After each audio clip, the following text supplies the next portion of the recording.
ഇപ്പോൾ PV Anwar MLA മാധ്യമങ്ങളെ കാണുന്നത് കട്ടപ്പന ആത്മഹത്യ ചെയ്ത സാബുവിന്റെ ധർമ്മപത്നി മേരിക്കുട്ടി കണ്ടതിന് ശേഷമാണ് വാർത്താലേഖകരുമായി സംസാരിക്കുന്നത്. ഒരു സംവിധാനത്തെ മുഴുവൻ കോർപ്പറേറ്റ് വൽക്കരിക്കുകയാണ് യഥാർത്ഥത്തിൽ CPM ചെയ്തിരിക്കുന്നത്.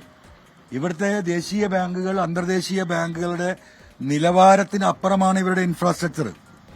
6%, 7% പലിശ ഉണ്ടായിരുന്നത് 14%, 12%, പിഴപ്പലിശ അടക്കം 18% ആക്കി മനുഷ്യർക്ക് തിരിച്ചടക്കാൻ കഴിയാതെ സ്വന്തം വീടുകൾ, ലക്ഷക്കണക്കിന് വീടുകൾ കേരളത്തിൽ നിന്ന് ജപ്തി ചെയ്യുകയാണ്. അപ്പൊ ഇത് കോർപ്പറേറ്റ് വൽക്കരിച്ചു CPM.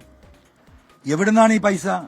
ഈ പാവപ്പെട്ട മനുഷ്യന്റെ രക്തം ഊറ്റിയെടുക്കാണ് ഈ 12, 15, 18%.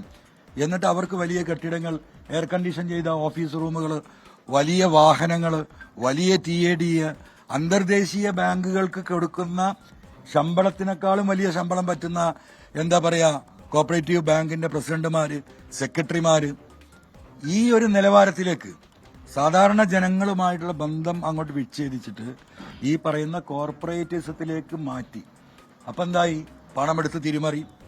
സഹകരണ സംഘങ്ങൾ വലിയ കച്ചവടക്കാരാണ്, നിങ്ങൾക്ക് തന്നെ അറിയാം. ഇവിടെ പാർക്കുകൾ ഉണ്ടാക്കുന്നു, കല്യാണ മണ്ഡപങ്ങൾ ഉണ്ടാക്കുന്നു, റിയൽ എസ്റ്റേറ്റിൽ ഇൻവെസ്റ്റ് ചെയ്യുന്നു. ഇതൊന്നും മുമ്പ് കേട്ടുകേൾവിയില്ലാത്തതാണ്. അപ്പൊ ഈ